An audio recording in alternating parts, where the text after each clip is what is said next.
I'm 37 male working from home while furloughed wife 37 female takes care of the kids too. Free mo. Not going well. This is a burner I made a year ago, and apparently I didn't listen to everyone's suggestions in the comments section. I had a session with a divorce attorney in mid-February, and while I was telling her some of these incidents, she looked at me as if to say, "WTF took you so long?" My wife and I were both sent home from work 2 weeks ago when our firms changed everyone to working from home. We brought the kids to our in-home neighborhood friend of the family daycare for 4 days and everything went swimmingly. Then, last Monday, my wife was furloughed in the morning, and we discovered out that night that we had lost our childcare since our provider is a senior and high risk. Her first 3 days as a stay-at-home mom began with her claiming to be unwell with a head cold, despondent, and reluctant to get out of bed.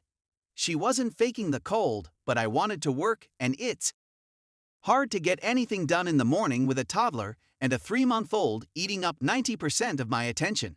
She'd eventually come out of her room about lunchtime and spend the next hour yelling at me for forcing her to get out of bed while she was unwell.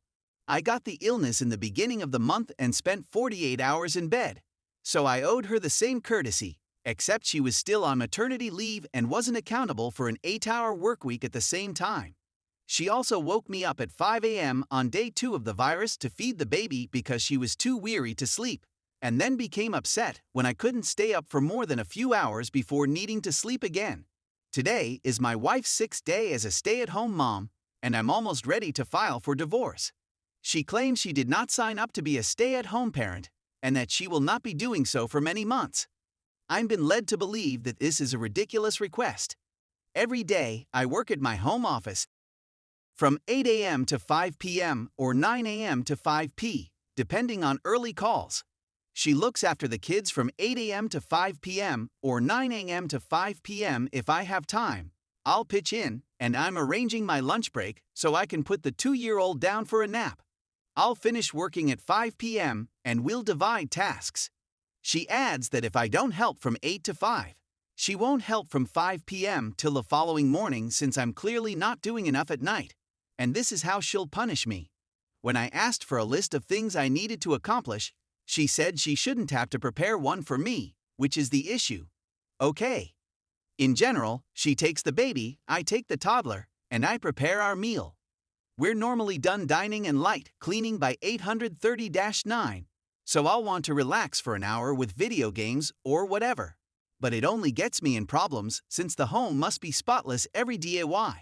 On top of that, she refuses to pay to our home expenditures and I'm almost out of money at this time.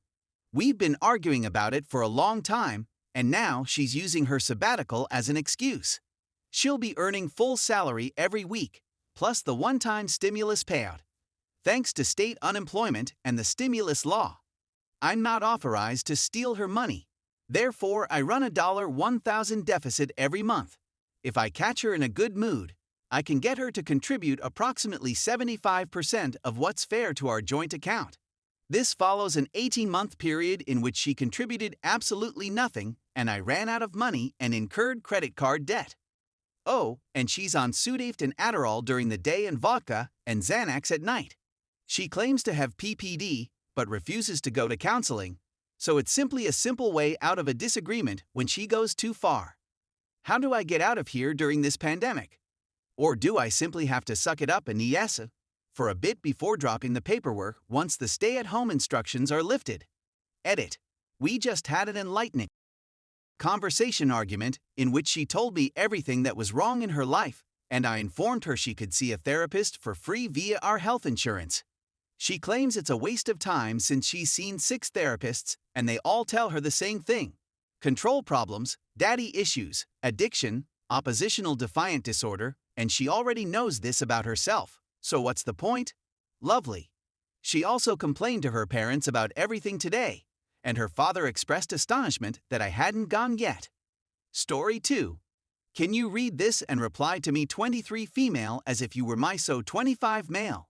I've written out what I want to say to him, but I can't get myself to say it because I don't actually want him to leave. Context. We had a little squabble. He wanted space but was quite harsh in how he requested it. things quickly deteriorated. He's aware that his need for distance makes me feel uneasy, but he didn't attempt to implement the solutions we discussed. One will react, but I need assistance. Also, I apologize if this violates the rules. I read them first and can't tell. Of course, I'll erase it. Actual note, I understand you're stressed and don't want to speak about it, but threatening to block me was inexcusable.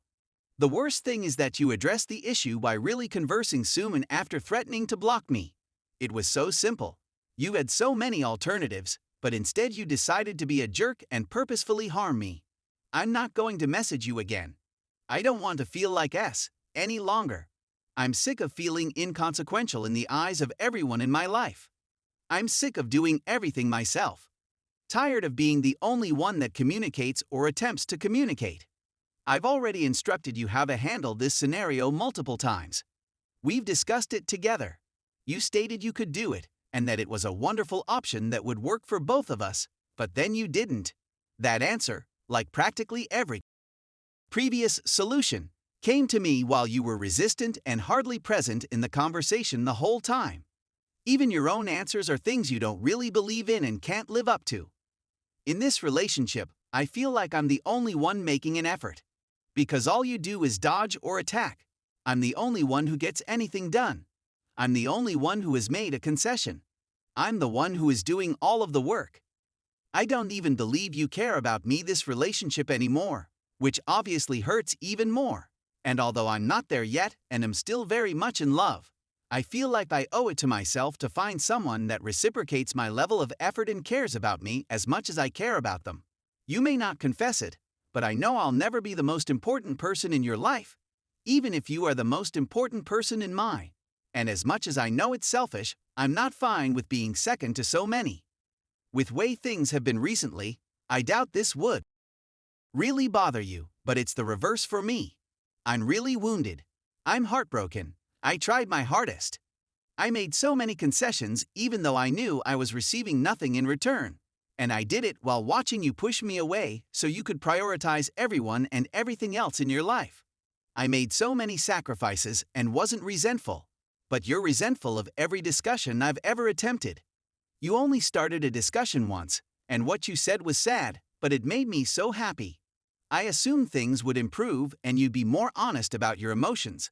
But nothing changed despite every alternative and compromise, everything catered to you. You're definitely over the relationship, and I'm wondering if the only reason we're still together is because you lack the strength to go. I believe we should disband. I believe we've both known we're incompatible for a long time but have chosen to ignore it. I hope we could solve our issues, but I can't do it all by myself, and I don't want to feel this way any longer. I love you, but I already have too much on my plate, and I can't heal our relationship while I watch you willfully disregard my sentiments.